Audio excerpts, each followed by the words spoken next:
The white lace of her wedding dress was the last thing she saw before the muddy waters of Canyon River swallowed her whole, pulling her down into a churning darkness that filled her lungs with liquid terror. Rebecca Bradshaw had been married for exactly 47 minutes when the river claimed her. The ceremony had taken place in the small wooden church on the edge of Ellsworth, Kansas, on a sweltering June morning in 1874, and her new husband, Thomas Whitmore, had insisted they cross Canyon River immediately afterward to reach his ranch on the other side. The spring runoff had turned the normally placid crossing into a roaring beast, but Thomas was not a patient man.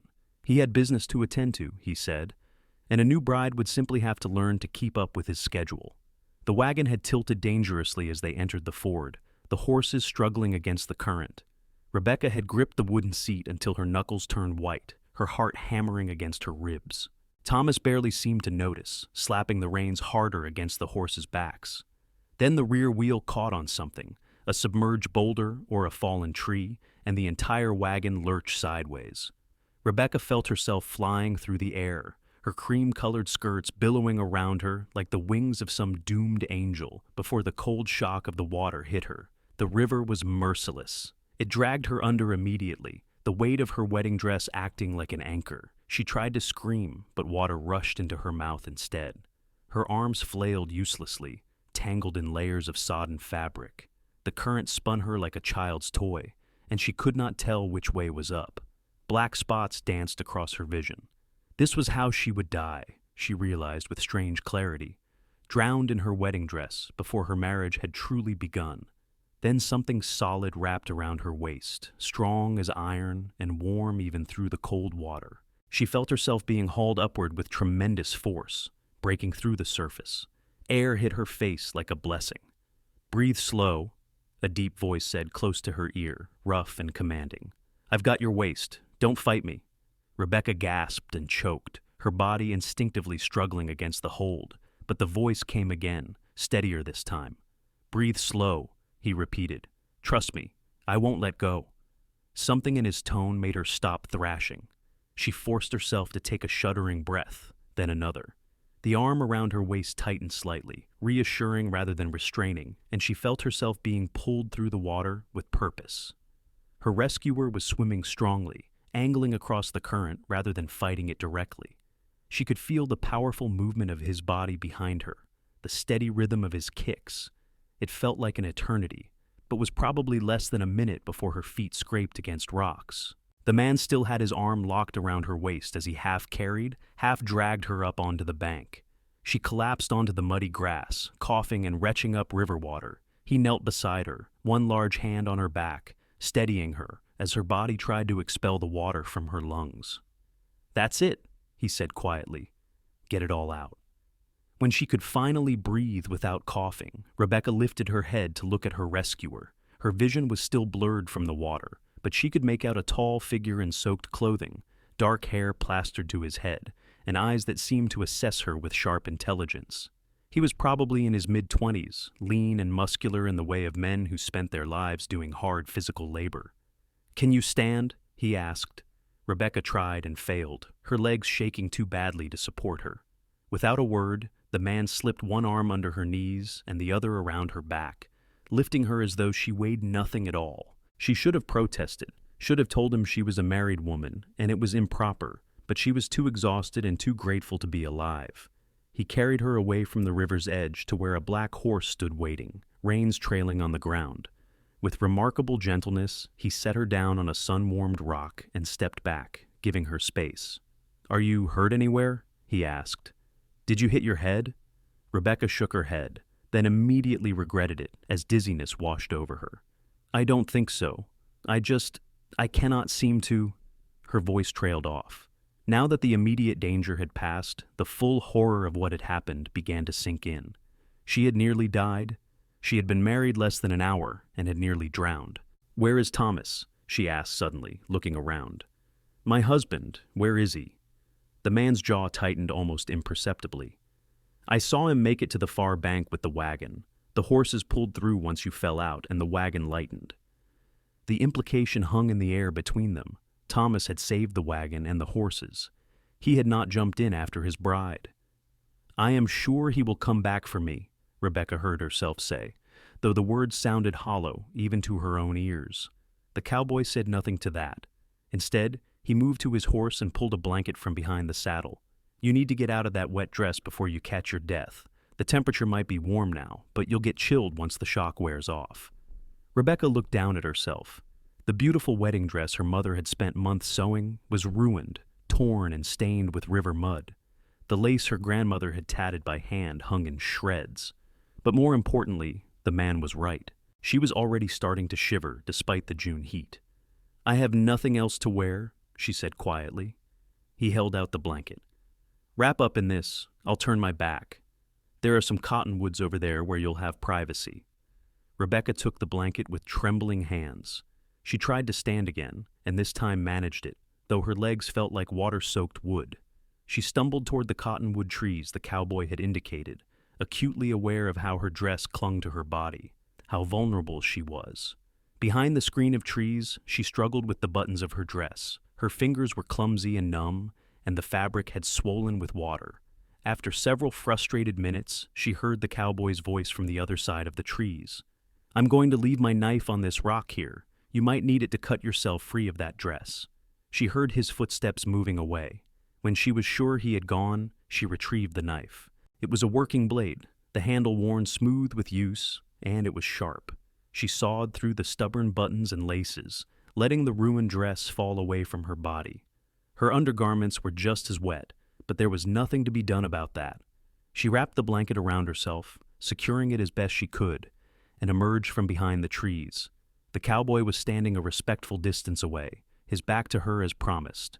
He had taken off his own shirt and was wringing it out. Rebecca found herself staring at the muscled planes of his back, the play of sunlight across skin that was tanned from outdoor work. She felt heat rise to her face and quickly looked away. "Thank you," she called out. He turned, and she saw that his chest was just as impressive as his back had suggested, crossed with old scars that spoke of a hard life. He pulled the damp shirt back on without apparent self-consciousness and walked toward her. "I'm Sam Sutton," he said. "I have a ranch about 5 miles west of here." "Rebecca Bradshaw," she replied automatically, then corrected herself. "Rebecca Whitmore, I mean. As of this morning." Something flickered across Sam's face, but it was gone too quickly for her to interpret. "Well, Mrs. Whitmore, we should get you somewhere warm and dry. My ranch is closer than town. You can rest there while we figure out what to do next." The sensible thing would be to wait here for Thomas to return. A proper wife would insist on staying put, so her husband could find her. But Rebecca found herself nodding agreement. She told herself it was because she was cold and exhausted, not because something about Sam Sutton made her feel safer than Thomas Whitmore ever had.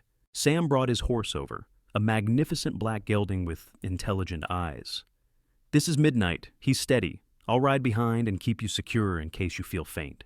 He mounted first with easy grace, then reached down to help her up.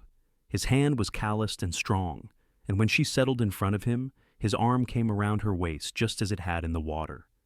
"Breathe slow," he said quietly, and she realized she had been holding her breath. "I've got you."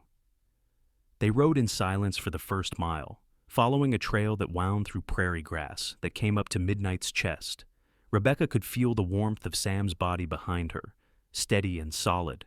She should have felt awkward or improper, pressed against a strange man while wrapped only in a blanket, but instead she felt an odd sense of peace.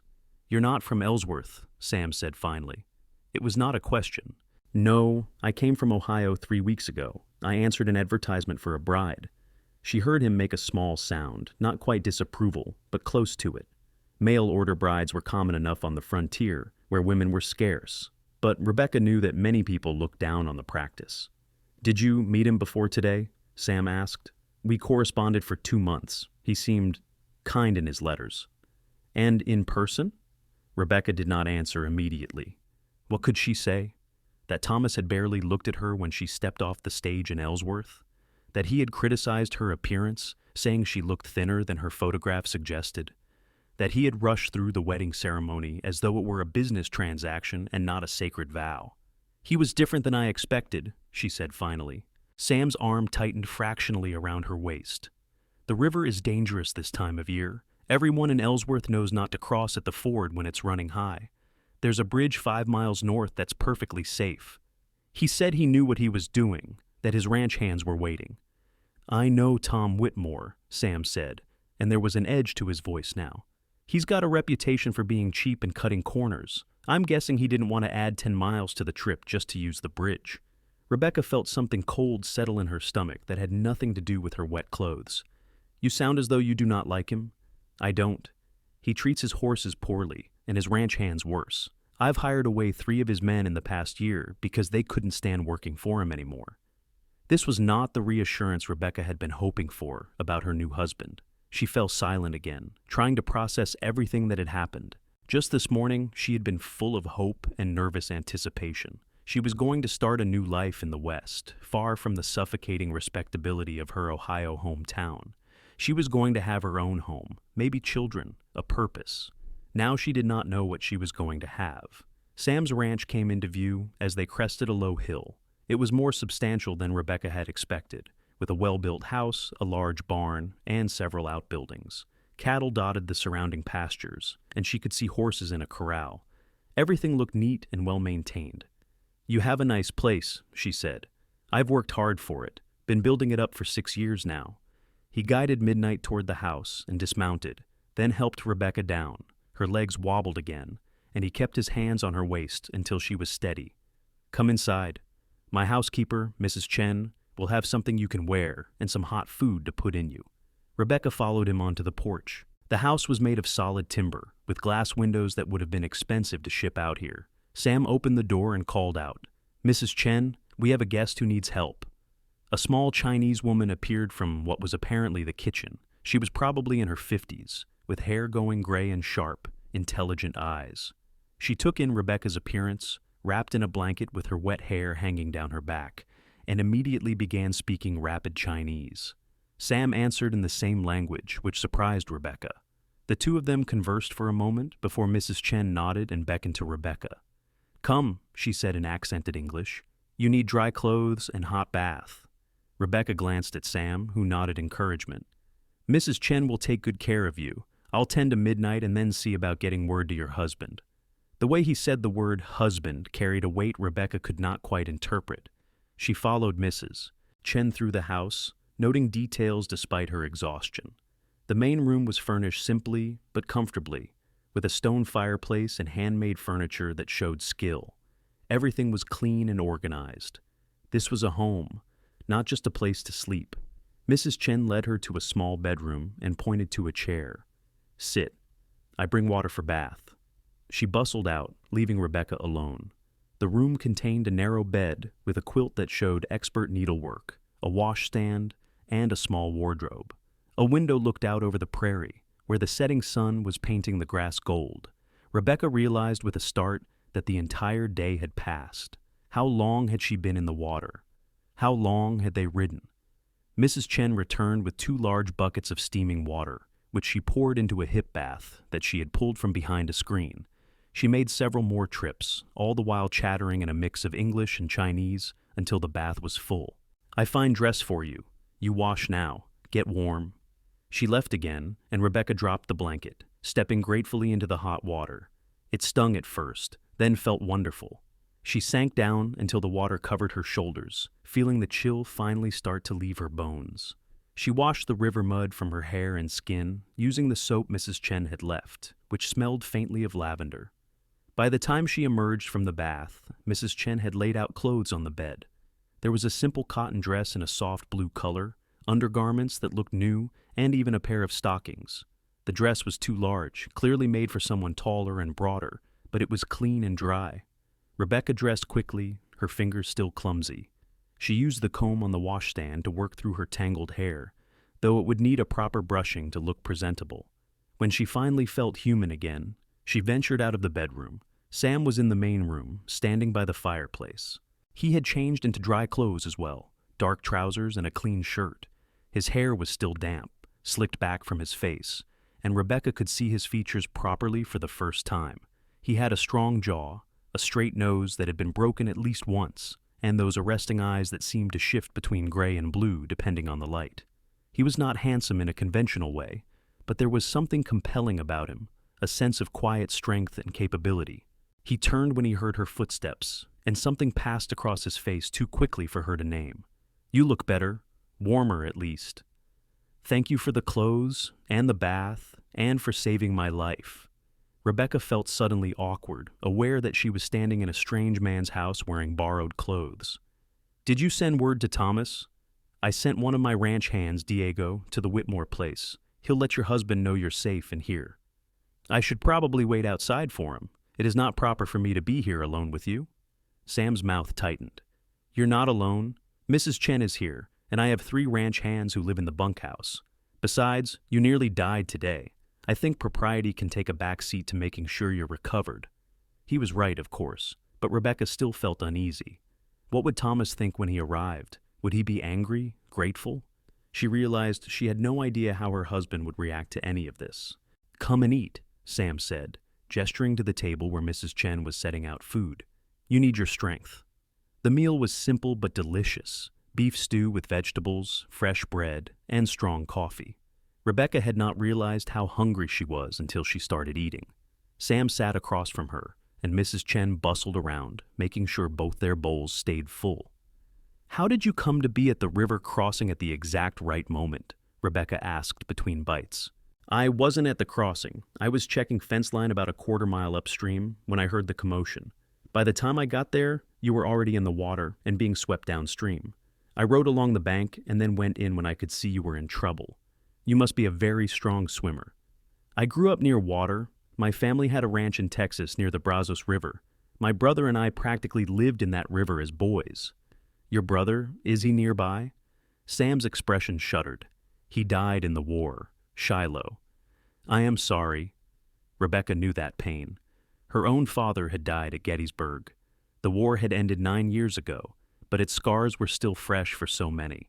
They ate in silence for a few minutes before Sam spoke again. "What made you decide to come west? To answer a mail-order bride advertisement?" Rebecca considered how much to tell him. "I was living with my aunt after my parents died. She made it clear I was a burden.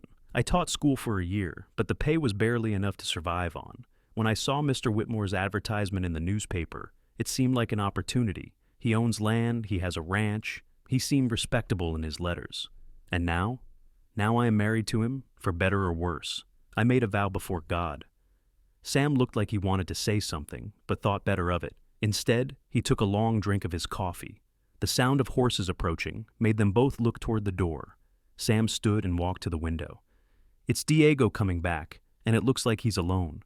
Rebecca's heart sank. Diego came inside, a young Mexican man with friendly eyes.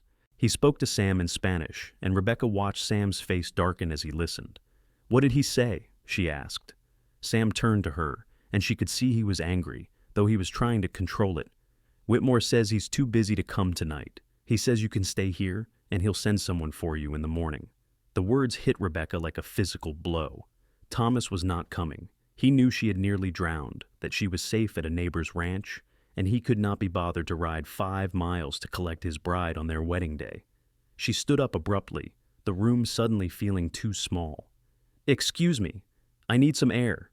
She walked out onto the porch before anyone could stop her, wrapping her arms around herself. The night was cool now, and the sky was filled with more stars than she had ever seen in Ohio.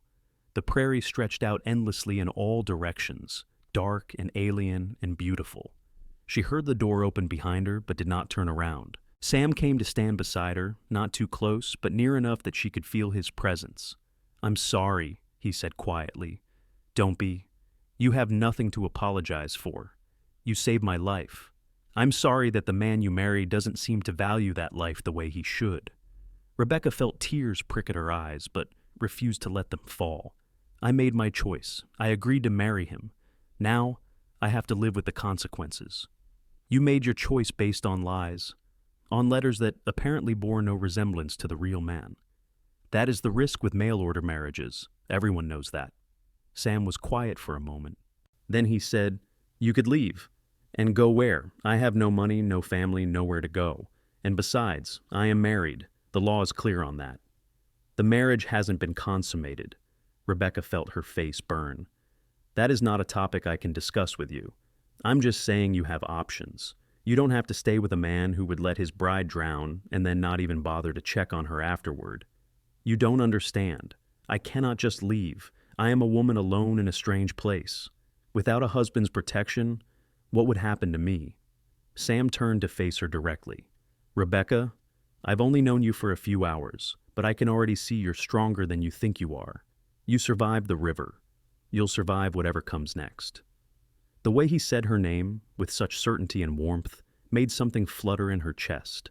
She looked up at him, and in the starlight, his eyes were very dark. You should go back inside, he said softly. It's getting cold. You can have the guest room tonight. In the morning, we'll figure out what to do. Rebecca nodded and turned toward the door, but then she stopped. Sam, thank you for everything. Get some rest, Rebecca. She went inside, acutely aware of his eyes on her back. Mrs. Chen showed her to the bedroom, where she had bathed earlier, which was apparently the guest room. The bed looked soft and inviting, and Rebecca was suddenly exhausted beyond measure. You need anything, you call, Mrs. Chen said. Mr. Sam, he good man, you safe here. After Mrs. Chen left, Rebecca lay down on the bed, still wearing the borrowed dress. She should have felt afraid, or worried, or ashamed, but instead she felt oddly peaceful. She thought about Sam's arm around her waist in the river, his voice telling her to breathe slow. She thought about the way he had looked at her over dinner, with concern and something else she could not name. She thought about Thomas, who had not come. Sleep claimed her before she could sort through any of it. Rebecca woke to sunlight streaming through the window and the smell of coffee and bacon. For a moment, she was disoriented, unsure where she was. Then memory came flooding back, and with it, the full weight of her situation. She sat up and found that someone, probably Mrs. Chen, had left a pitcher of fresh water and a towel for washing. There was also a hairbrush and what looked like a riding skirt and blouse laid out on the chair. Rebecca washed her face and did her best to make herself presentable, braiding her hair and pinning it up. When she emerged from the bedroom, she found Sam and Mrs. Chen in the kitchen. Sam looked up from his coffee, and something in his expression made Rebecca's breath catch. Good morning, he said. I hope you slept well. Better than I expected. Thank you again for your hospitality. Sit, eat. Mrs. Chen commanded, putting a plate of eggs and bacon in front of an empty chair. Rebecca sat and ate, though her stomach was tied in knots. Has anyone come from the Whitmore Ranch?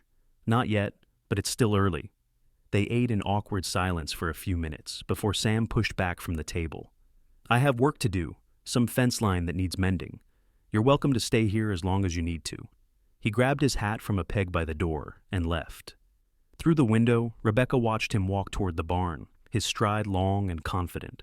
She wondered what it would be like to be married to a man like that, someone who seemed genuinely kind and capable. Then she felt guilty for the thought. She was married, even if it was to a man she barely knew and already did not like. Mrs. Chen settled into a chair across from her with a cup of tea. You have trouble, she said matter-of-factly. Yes. Mr. Sam, he tell me what happened. River, bad husband, all of it. Rebecca was not sure what to say to that. I tell you something, Mrs. Chen continued. I come to America with husband 30 years ago. We work on railroad. Very hard, very dangerous. My husband, he die in explosion. I have nothing, no family, no money. People say I must go back to China, but I don't want to go back. Mr. Sam's father, he give me job as housekeeper. When Mr. Sam take over ranch, he keep me on. He good man, respect me, pay fair wage. I'm telling you this because sometimes life give you second chance. You smart enough to see it. Before Rebecca could respond, they heard horses approaching. Mrs. Chen stood and looked out the window. Someone coming now. Rebecca's heart began to pound. She stood and smoothed down her borrowed skirt, trying to prepare herself for whatever was about to happen. Mrs. Chen opened the door as the rider dismounted. But it was not Thomas. It was a man Rebecca had never seen before, tall and thin, with a weathered face and cold eyes. He removed his hat as he stepped inside. You Rebecca Whitmore? He asked without preamble. Yes. I'm Jake Parsons, foreman at the Whitmore Ranch. Tom sent me to fetch you. Where is my husband? He's busy. Had some business in town he couldn't put off. He said to bring you back to the ranch. The dismissiveness of it stung, but Rebecca tried to keep her face neutral. I'll get my things. You ain't got no things, Parsons said. Unless you count that ruined wedding dress. Tom said to just come as you are. Rebecca felt Mrs. Chen's hand on her arm, a gesture of support. I should tell Mr. Sutton I'm leaving. Don't have time for that. Tom wants you back now. There was something in Parsons' tone that Rebecca did not like, something that made the hair on the back of her neck stand up. But what choice did she have? She was Thomas Whitmore's legal wife. She had to go with his foreman. Thank you for everything, Mrs. Chen, Rebecca said softly. Please tell Mr. Sutton I'm grateful. Mrs. Chen's face was troubled, but she nodded. Rebecca followed Parsons outside, where he had brought a spare horse. He helped her mount with impersonal efficiency, and they set off at a brisk pace. The ride to the Whitmore ranch took about an hour. Parsons did not speak except to give her terse instructions about handling the horse. Rebecca used the time to study the landscape, trying to get her bearings. She had no idea where she was in relation to Ellsworth or to Sam's ranch. The Whitmore place was disappointing. Where Sam's ranch had been well-maintained and orderly, this one looked run down and neglected. The house was smaller than she expected. Little more than a cabin, really, with peeling paint and a sagging porch. The barn was in better shape, but the corral fences were in need of repair. Parsons helped her down from the horse. Tom should be back this evening. You're to wait inside. He pointed at the cabin. Is there a housekeeper, someone who can show me around? Parsons looked at her as though she had said something foolish. Tom, don't keep servants. You're the wife now. You'll be doing the keeping. He led the horses away, leaving Rebecca standing alone in front of her new home. She climbed the porch steps and opened the door, which was not locked. The interior of the cabin was even worse than the exterior. It consisted of one main room with a fireplace, a small bedroom off to one side, and what looked like a lean-to kitchen. Everything was dirty and cluttered. Dishes were piled in the basin, dust covered every surface, and the floor looked like it had not been swept in weeks. There was a musty smell that suggested poor ventilation and possibly mice. Rebecca stood in the middle of the main room and felt despair wash over her. This was her life now. This dirty cabin, this absent husband who could not be bothered to collect her himself, this ranch that looked like it was barely holding together. She thought about Sam's ranch, clean and well-ordered. She thought about Mrs. Chen's kindness. She thought about the way Sam had looked at her, really looked at her as though she mattered. Then she pushed those thoughts away.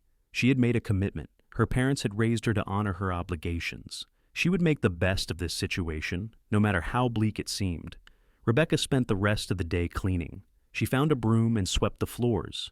She heated water on the fireplace and washed the dishes. She opened windows to air out the cabin. She found sheets in a trunk that smelled like they had not been washed in months and decided those would be her next project. As the sun began to set, she heard horses again. This time, it was Thomas Whitmore. Her husband strode into the cabin without greeting, tossing his hat onto a chair. He was a big man, thick through the chest and stomach, with thinning blonde hair and a ruddy face. He looked at Rebecca as though surprised to find her there. "So, you made it back," he said. "Your foreman brought me this morning." "Good. I see you've been cleaning. Place needs it. I've been meaning to get to it." He walked past her toward the kitchen, and Rebecca caught the smell of whiskey.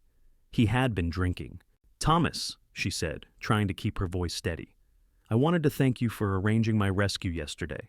He turned, looking confused. "What?" "From the river, when I fell in. I wanted to thank you for making sure I was safe." Thomas waved a hand dismissively. "Oh, that? Yeah, I figured someone would fish you out. River's not that deep. You were fine." Rebecca felt something cold settle in her chest. "I nearly drowned. If Mr. Sutton had not pulled me out, I would have died." "But you didn't, so what's the fuss? You're here now, aren't you?" He opened a cupboard and pulled out a bottle of whiskey, pouring himself a generous measure. He did not offer her anything. "I should have come to get you myself," he said, after taking a long drink. "But I had business. Can't let a new wife interfere with business. You understand?" "Of course," Rebecca said, though she did not understand at all. Thomas looked at her more carefully now, and there was something in his gaze that made her uncomfortable. "That Sutton? He treat you proper? Didn't try anything?" "Mr. Sutton was a perfect gentleman. His housekeeper was there the entire time." "Good. Don't need rumors starting. This is a small community, and reputations matter." The irony of that statement wasn't lost on Rebecca. Thomas was worried about her reputation, but he had let her spend the night at another man's ranch rather than collect her himself. I'll need to return Mrs. Chen's clothing and thank Mr. Sutton properly, Rebecca said. Perhaps we could ride over there tomorrow. No need for that. I'll send Parsons with your old dress and we'll call it even. But that hardly seems... I said no. Thomas's voice was sharp now. You're not to go over to the Sutton place. Sam Sutton's got ideas above his station, and I won't have my wife spending time there. Rebecca wanted to argue, but something in Thomas's expression told her it would be pointless and possibly dangerous. She nodded instead. Good. Now, what's for supper? I'm hungry. Rebecca looked around the kitchen. She had found some supplies while cleaning, but nothing was prepared.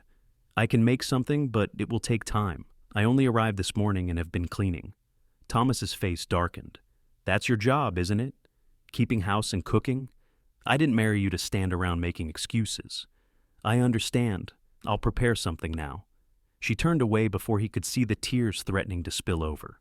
This was her husband. This was her life now. She had to accept it. The next few weeks fell into a grim routine. Rebecca cooked and cleaned and tried to make the cabin livable. Thomas was gone most days, working on the ranch or conducting business in town. When he was home, he was usually drinking.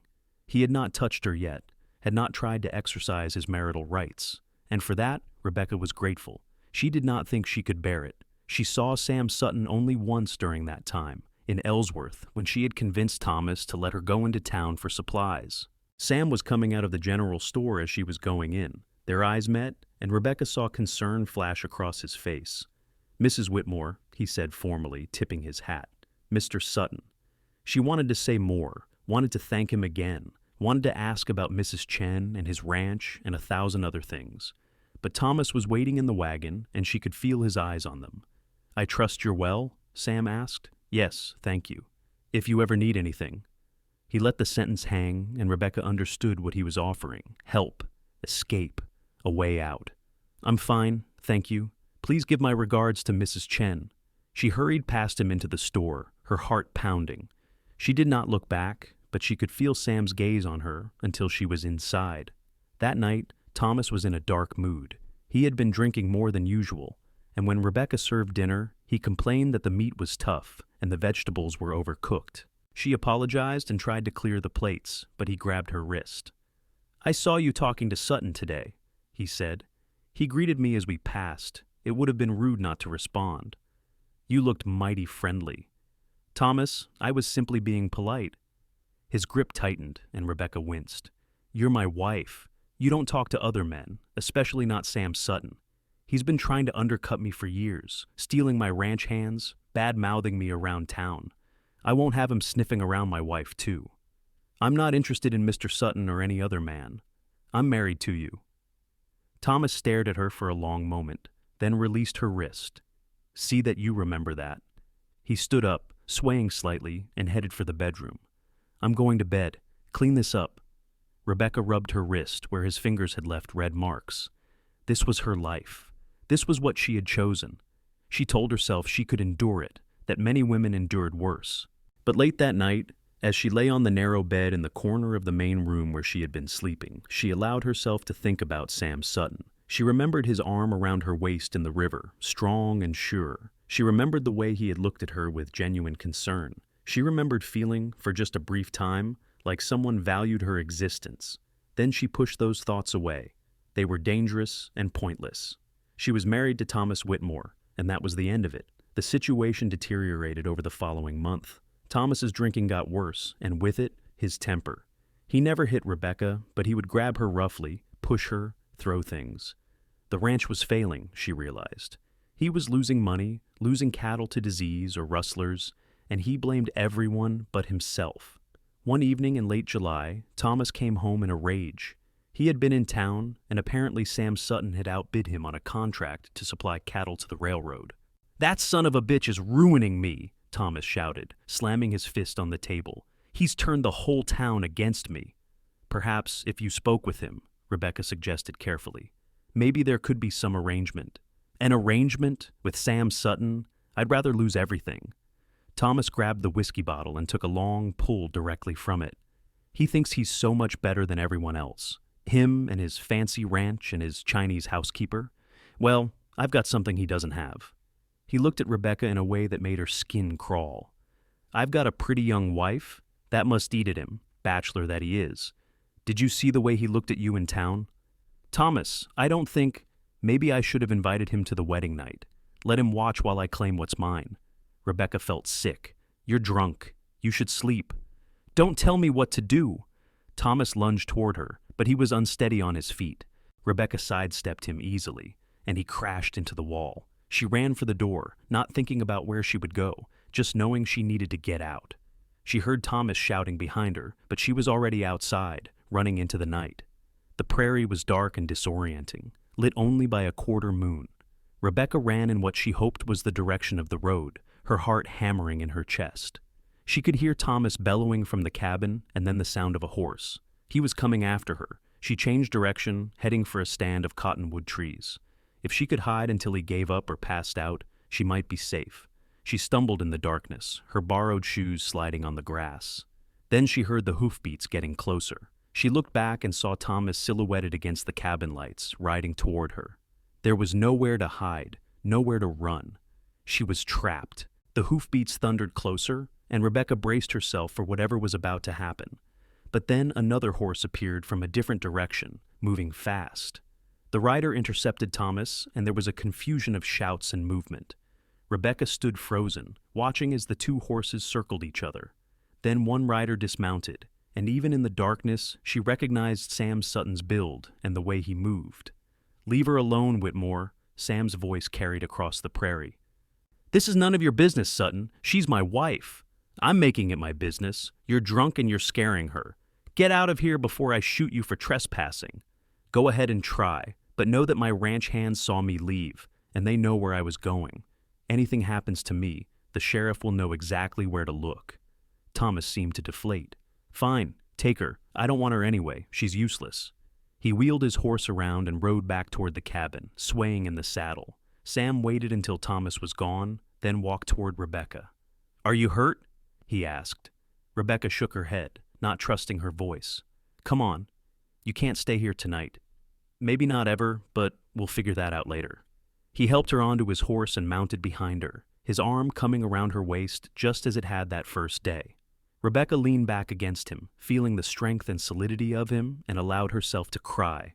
Sam did not say anything, just held her steady as they rode through the night toward his ranch. By the time they arrived, Rebecca had cried herself out. She felt empty and exhausted and defeated. Mrs. Chen was waiting, as though she had known they would come. She helped Rebecca inside and into the guest room without asking questions. She brought warm milk and sat with Rebecca until her shaking stopped. "You stay as long as you need," Mrs. Chen said firmly. "Mr. Sam, he makes sure you're safe." "But I'm married," Rebecca whispered. "I can't just leave my husband." "You can when husband is bad man who hurt you." "He never hit me." Mrs. Chen's look was skeptical. "There are many ways to hurt someone. Not all leave bruises you can see." After Mrs. Chen left, Rebecca lay in the darkness and thought about her situation. She was Thomas Whitmore's legal wife. He had every right to demand she return, and the law would support him. But the thought of going back to that cabin, to his drinking and his temper and his rough hands, made her feel sick.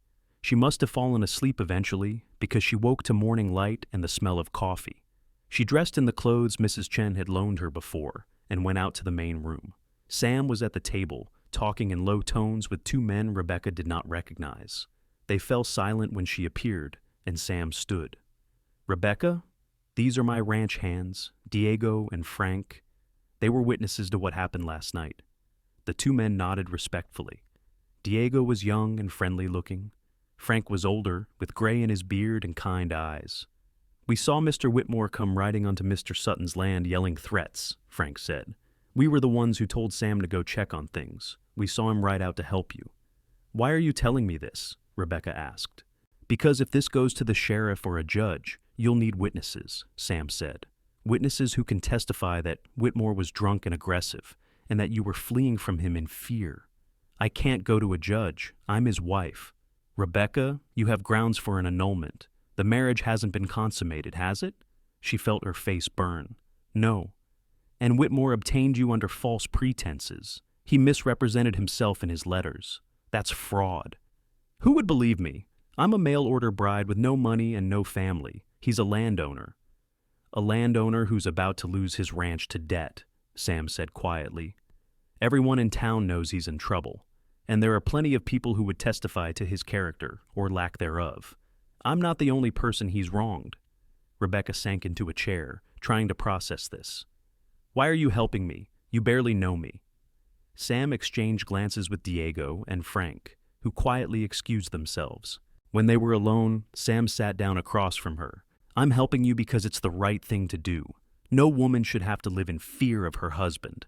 And I'm helping you because... He paused, seeming to choose his words carefully. Because from the moment I pulled you out of that river, I haven't been able to stop thinking about you. Because in the short time I've known you, I've seen your strength and your kindness and your courage. Because you deserve better than Thomas Whitmore. Rebecca felt her heart start to pound.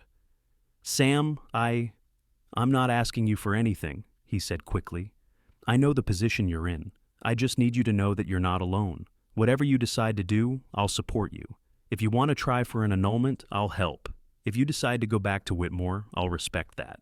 And if you just need time to figure things out, you can stay here as long as you want. People will talk. They'll say things about both of us. Let them talk. I stopped caring what people thought a long time ago. Rebecca looked at this man who had saved her life, who had given her shelter, who was offering her a choice when she thought she had none. She thought about how different things might have been if she had met him first, if his advertisement had been the one she had answered. I'll stay for a few days, she said slowly, while I think about what to do, but I'll earn my keep. I can cook and clean. I won't be a burden. You could never be a burden, Sam said, and the way he looked at her made Rebecca feel like she might be something precious after all. Over the next week, Rebecca began to come back to life. She helped Mrs. Chen with the cooking and cleaning, though the house was so well maintained there was not much to do. She mended some of Sam's shirts and helped in the kitchen garden. She rode out with Sam one day to check fence line, and he taught her about the ranch, pointing out the different cattle breeds and explaining the rhythms of ranch life. It was during these days that Rebecca began to truly know Sam Sutton. She learned that he had come to Kansas after the war, using his military discharge pay to buy land. She learned that he had built his ranch slowly and carefully, never overextending himself, always planning for the future. She learned that he treated his animals and his employees with respect and fairness. She also learned that he was funny, with a dry wit that caught her off guard. She learned that he loved books and read every evening by lamplight.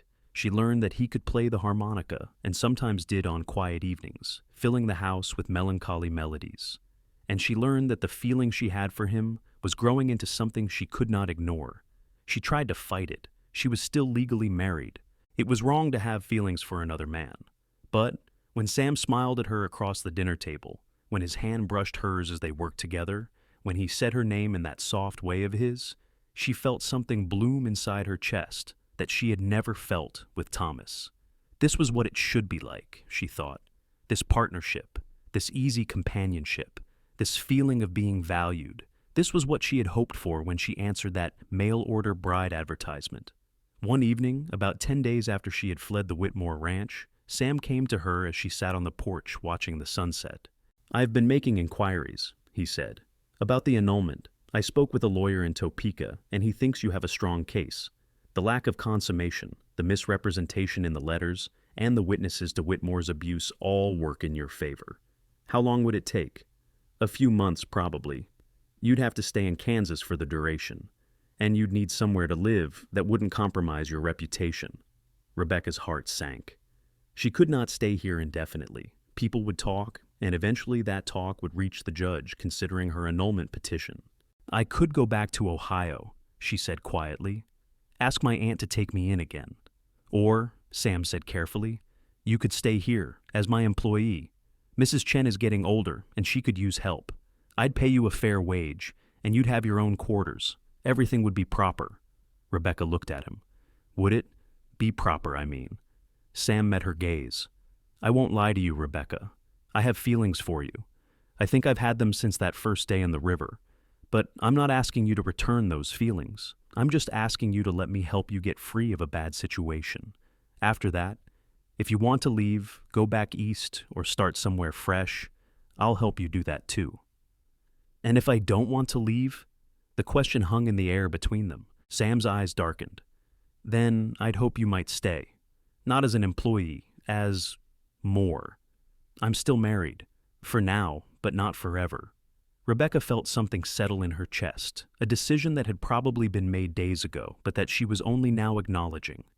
I'll stay, as your employee, until the annulment is final.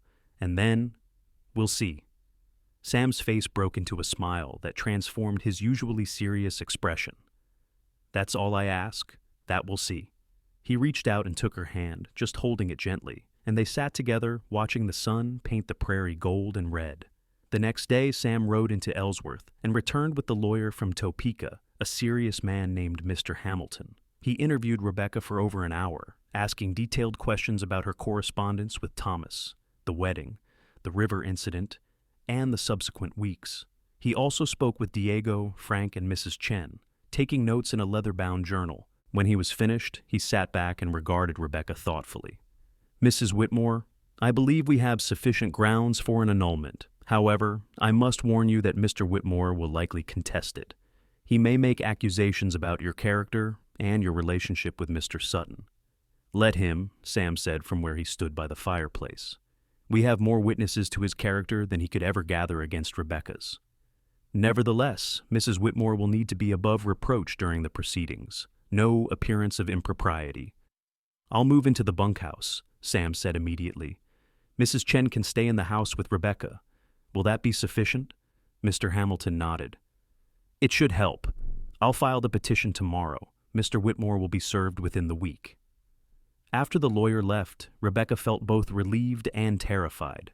She was taking action, claiming control over her own life, but she was also about to become the subject of gossip and speculation throughout Ellsworth and beyond.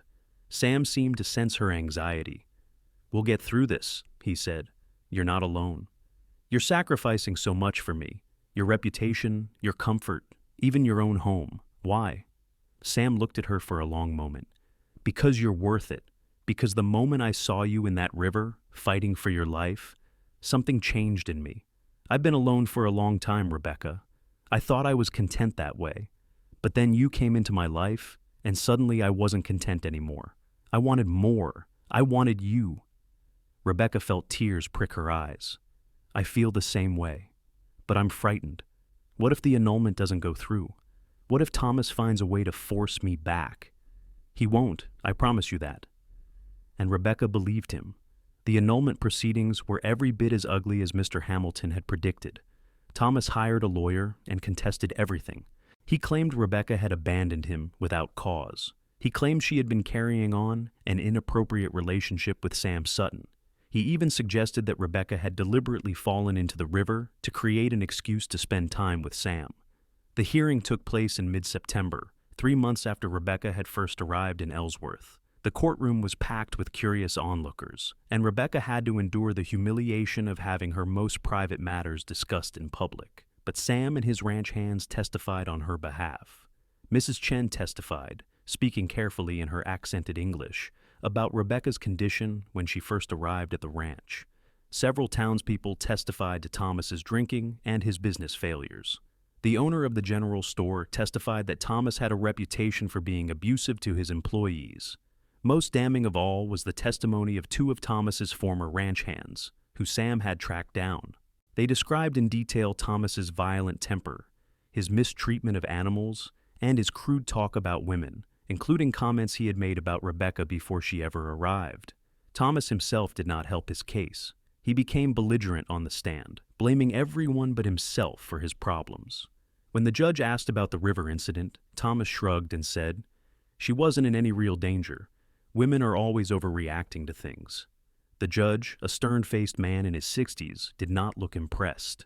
The decision came 2 weeks later. The annulment was granted based on non-consummation and fraud in the inducement of marriage. The judge also issued a restraining order preventing Thomas from coming within 100 yards of Rebecca. When Mr. Hamilton delivered the news, Rebecca broke down crying. She was free. After 4 months of fear and unhappiness, she was finally free. Sam held her while she cried, his arms strong and safe around her. When her tears finally subsided, he pulled back just enough to look into her face. "Rebecca Bradshaw," he said softly, "will you have dinner with me? As in, let me court you properly? Rebecca laughed through her tears.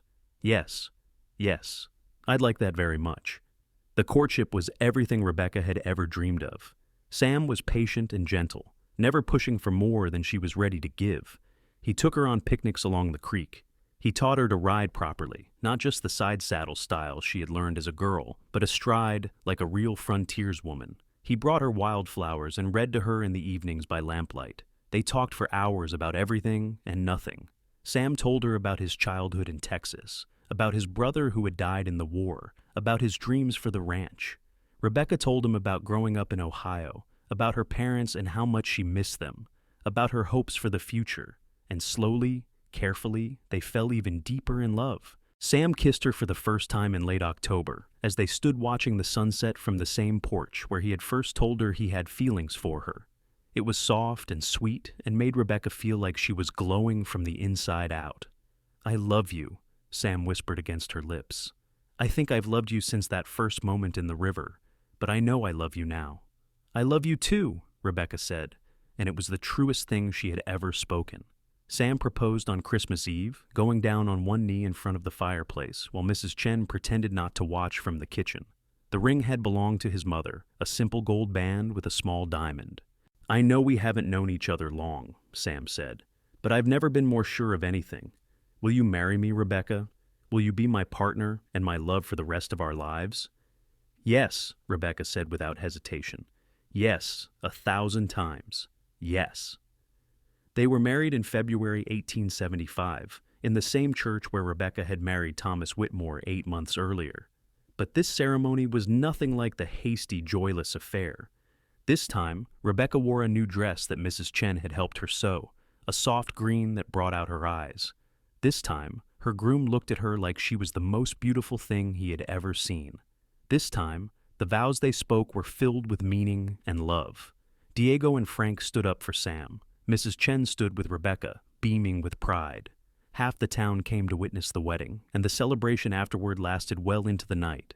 When Sam carried Rebecca across the threshold of their bedroom, the one in the ranch house that he had yielded to her months ago, she was nervous but not afraid. This was right. This was what marriage was supposed to be. Sam was gentle and patient, taking his time, making sure she felt safe and cherished. When he finally made love to her, Rebecca understood for the first time what all the fuss was about. This was not duty or obligation. This was pleasure and connection and love. Afterward, as they lay tangled together in the darkness, Sam's arm around her waist just as it had been that first day in the river, Rebecca felt a peace she had never known before. "Thank you," she whispered. "For what? For pulling me out of the river, for saving my life, for giving me a real life." Sam kissed her forehead. "You saved yourself, Rebecca. You were brave enough to leave a bad situation. You were strong enough to fight for your freedom. I just got lucky enough that you chose to stay with me." "I'll always choose you," Rebecca said, "for the rest of my life." And she meant it. The years that followed were everything Rebecca had hoped for, and more. The ranch prospered under Sam's careful management, and Rebecca proved to be an invaluable partner. She learned the business side of ranching, keeping the books and managing the household accounts.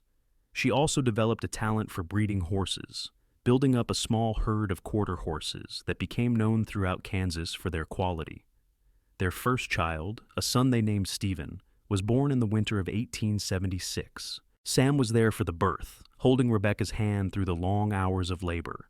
And when he first held his son, Rebecca saw tears in his eyes. "He's perfect," Sam whispered, "just like his mother." 2 years later, their daughter Rose arrived, with her father's gray eyes and her mother's auburn hair. And 3 years after that, another son, James, completed their family. Sam was a wonderful father, patient and loving, teaching his children to ride and rope and care for the animals. But he also made sure they learned to read and write, bringing in a tutor from Ellsworth when they were old enough for formal lessons. Mrs. Chen remained with them, becoming a beloved grandmother figure to the children. She taught Rebecca more about cooking and household management. And in return, Rebecca helped Mrs. Chen write letters to relatives back in China. Thomas Whitmore lost his ranch to debt in 1877 and left Kansas, though rumors placed him in various towns throughout the West over the years. Rebecca thought about him occasionally, feeling pity more than anger. He had been a deeply unhappy man, and she hoped he found some peace eventually. The river that had nearly killed Rebecca became a place of joy for her family. On hot summer days, Sam would take the children swimming, teaching them to respect the water but not fear it. Rebecca would sometimes watch from the bank, remembering that day in 1874 when she had gone under, certain she would die. "What are you thinking about?" Sam asked one particular afternoon, coming to sit beside her on the grass while the children splashed in the shallows. "About how that river brought us together. If I hadn't fallen in, if you hadn't pulled me out, none of this would exist. Stephen, Rose, James, our life together. It all started in that water." Sam took her hand, lacing his fingers through hers. "Do you ever regret it? Coming west, I mean. Everything you went through?" Rebecca considered the question seriously. "The experience with Thomas was horrible, but it led me to you, and I wouldn't trade our life together for anything. So, no, I don't regret it. Every hard thing I went through was worth it to end up here. I feel the same way about all the hard things in my life before you. They all led me to that exact moment when I needed to be riding along that river, when I needed to be there to pull you out. Breathe slow, I've got your waist." He quoted his own words from the day, smiling. "You'll always have my waist," Rebecca said, leaning her head against his shoulder. "And my heart." The children called out for them to join in the swimming, and Sam stood, pulling Rebecca up with him. They waded into the water together, hand in hand, their children's laughter echoing across the prairie. The ranch continued to thrive over the following decades. Stephen grew up to take over much of the daily operations, showing the same careful management style his father had taught him. Rose surprised everyone by becoming interested in veterinary medicine, unusual for a woman in that era, but Sam and Rebecca encouraged her ambitions. James showed a talent for breaking horses and developed that side of the business. Sam and Rebecca grew old together, their love deepening with each passing year. They had arguments, of course, and difficult times, but they faced everything together as partners. Sam never made a major decision without consulting Rebecca, and she valued his opinion on all matters great and small. On their 25th wedding anniversary in 1900, Sam took Rebecca back to the spot on Canyon River where he had pulled her from the water. "I wanted to come back here," he said, "to the place where our story really began." Rebecca looked at the river, flowing peacefully in the summer sunshine. It was hard to believe this gentle stream had once been so deadly. "Do you remember what you said to me?" she asked, "when you had your arm around me in the water? Breathe slow, I've got your waist." I think about those words all the time, not just about that moment in the river, but about our whole life together. When things get hard or scary, I remember that you've got me, that I'm not alone, that we face everything together. Sam pulled her close. "I'll always have you, Rebecca, until my last breath. And I'll always have you." They stood there for a long time, holding each other beside the river that had nearly killed her, but had ultimately given her everything she had ever wanted. Sam Sutton lived to be 78 years old, passing peacefully in his sleep in 1917, with Rebecca holding his hand. She mourned him deeply, but found comfort in their children and grandchildren, who filled the ranch house with life and noise. Rebecca herself lived to be 83, dying in 1924. On the day before she passed, her granddaughter asked her what the secret to a happy life was.